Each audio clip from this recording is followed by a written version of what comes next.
Preening is when you look into the mirror and do like this, like that. That is called preening. Okay, pneumatic bones are the bones which are filled with air cavities. Hello students, we have completed phylum Chordata up till class Reptilia. Now let us begin with another class, that is class Aves. This class belongs to the birds which are warm-blooded vertebrates. These are the first warm-blooded vertebrates which are adapted for flight behavior. Most of the birds are able to fly, and then there are some that are flightless birds as well, like emu, penguin, ostrich, kiwi. Class Aves, birds. Did you know that the birds evolved from certain dinosaurs called as the Theropod Dinosaurs, to which the Archaeopteryx belongs to? You must have heard of Archaeopteryx, the primitive ancestor of bird which had both reptilian as well as bird-like features. That was a theropod dinosaur. The other members of this theropod dinosaurs are velociraptors and all. You must have seen the velociraptors in movies and all. Some of them evolved into dinosaurs with wings in their forelimbs, and the Archaeopteryx also evolved in that lineage only. The birds have evolved from Archaeopteryx-like ancestors. In a way, birds can be called as dinosaurs only.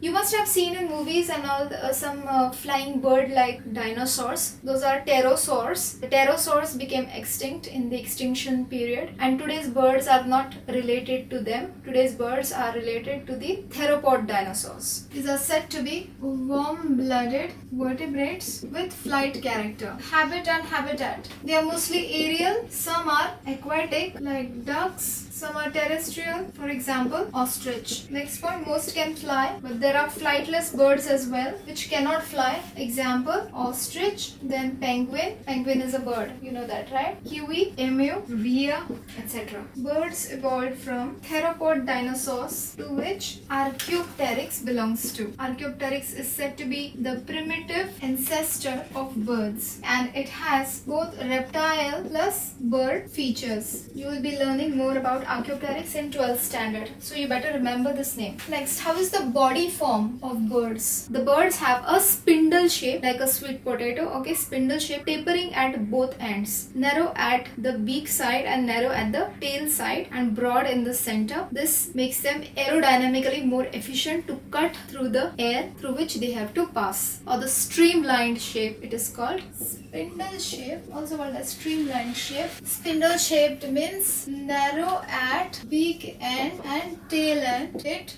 reduces air resistance. Next, we talk about their exoskeleton, which is made up of the feathers. In reptiles, the exoskeleton is of cornified epidermal scales and scutes, isn't it? In case of the birds, they cannot afford to have such heavy cornified scutes. What they have instead are the feathers. It makes their body lightweight. It helps them in insulation, that is preventing the heat loss from their body. It also helps them in flight. Their body is covered with feathers. You must have learnt of the different types of feathers in your lower classes. We are not going to do them again. Feathers reduce body weight. Insulation from heat loss also helps in flight. Their forelimbs are modified into wings. Next, we talk about their skin and glands. They do not have any glands on their skin, okay, and their skin is very dry, except for one gland which is present at the end of their tail, okay. They have just one gland. One oil gland is present at the end of their tail. That oil gland is called as the Preen gland, also called as the Uropygial gland. This Preen gland or Uropygial gland will secrete an oil. The bird uses this oil for preening itself. You know preening? Preening is when you look into the mirror and do like this, like that. That is called preening. Grooming yourself. That is preening. The bird uses this preen oil for preening itself. It will just take it with its beak and apply it to its feathers, like that. You must have seen it doing it many number of times. The application of this oil helps to maintain the waterproof nature of the feathers. So it is very essential that the feathers remain waterproof, because if the feathers become wet, then it will increase the weight of the bird and it will not be able to fly properly because of that. So it is very essential that the bird is very lightweight. Skin is dry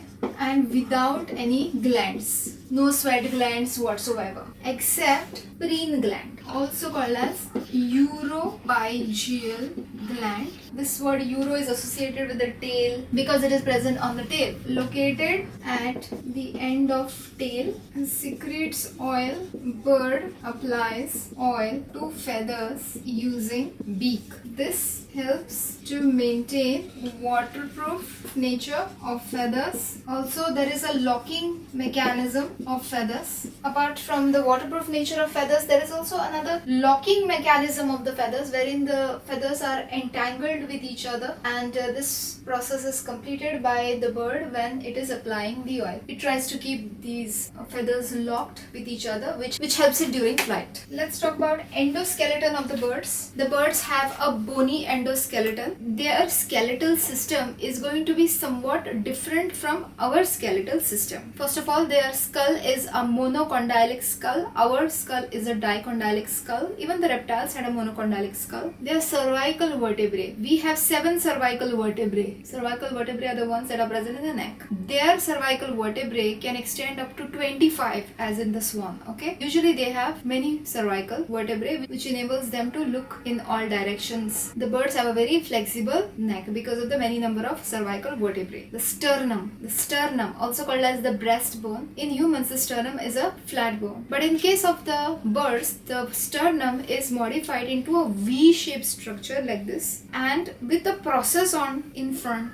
like this. This is said to be a keeled sternum. Keeled means V-shaped sternum, and it is keeled in this manner because most of the flight muscles, which are very powerful muscles, they attach to this breastbone. One of their powerful flight muscles is called as pectoralis major, which also attaches to the sternum. Endoskeleton is bony, monocondylic skull, up to 25 cervical vertebrae, which gives them a flexible neck, keeled sternum, that is V-shaped sternum, and this keeled sternum is used for attachment of flight muscles. One of the powerful flight muscles that you should know of is pectoralis major, a very powerful flight muscle which is attached to the sternum. Their bones are said to be pneumatic bones. What is meant by pneumatic bones? Okay, pneumatic bones are the bones which are filled with air cavities. Our bones are very dense and thick. Their bones are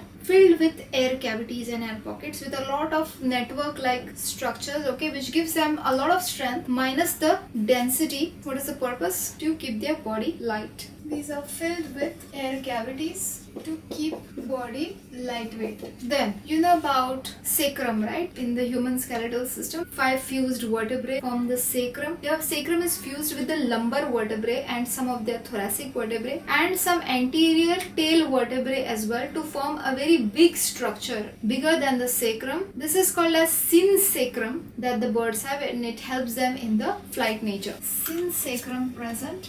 Synsacrum is formed by fusion of sacrum, few thoracic and lumbar and few tail bones, provides them with more strength and stability during flight. Also, their tail bones are fused together to form a structure called as Pygostyle, formed by fusion of tail vertebrae. So that was about the endoskeleton. Moving on to their forelimbs and hind limbs. You know that the forelimbs are modified into wings. What about the hind limbs? The hind limbs remain as hind limbs and they are modified for walking, for perching. They may be modified for swimming in some. Their limbs are pentadactyl only, but over the course of evolution, one of the digits has been lost. So only 4 digits are visible in them. 3 digits are usually seen in front, facing ahead, and one of the digit is at the side. So you have to say that they have modified pentadactyl limbs. Hind limbs modified for walking, swimming, perching. Their hind limbs are said to be pentadactyl, which are modified. Only 4 visible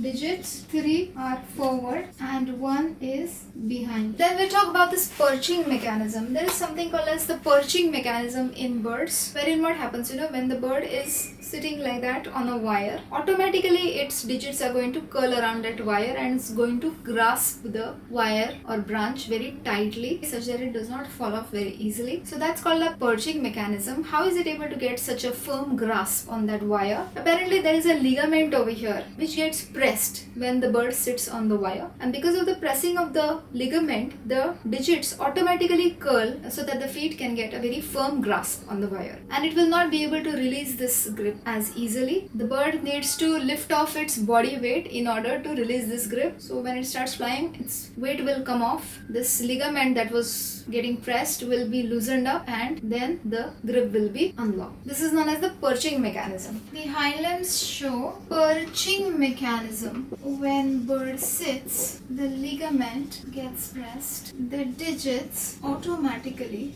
grip wire or branch. To release grip, bird needs to lift off body weight. That is the perching mechanism, which is shown by hind limbs of the birds. Next we talk about the digestive system in birds. You know that they have a beak. The beak is modified jaws. The beak does not have any teeth onto them. The bird ancestors, the Archaeopteryx, had teeth in its beak, but this one does not have. Over evolution, they have lost their teeth. Birds are known to be edentulous, that is without teeth or toothless. So they directly swallow their food. Of course, it is a mechanism to reduce body weight. In their digestive system, they have a special structure called as the crop, which is very much similar to the stomach, okay, with a few differences. It's known as the crop, and along with the crop, they have a muscular grinding kind of a muscular thingy, which is called as the gizzard. When the food passes through this gizzard, it gets churned very nicely. It's a very thick muscular structure. So two structures you have to know of, crop and the gizzard. Birds are toothless, edentulous. That's also mentioned here. Archaeopteryx had teeth in beak. Okay, the beak are modified, cornified jaws, presence of crop and gizzard, wherein crop is a storage organ similar to stomach, and gizzard is a muscular organ which is meant for grinding food. So that was about the digestive system. In this lecture, we will stop here with the general characteristics. We will continue with the general characteristics of birds in the next lecture. In the name of Lord Mahadev, please subscribe.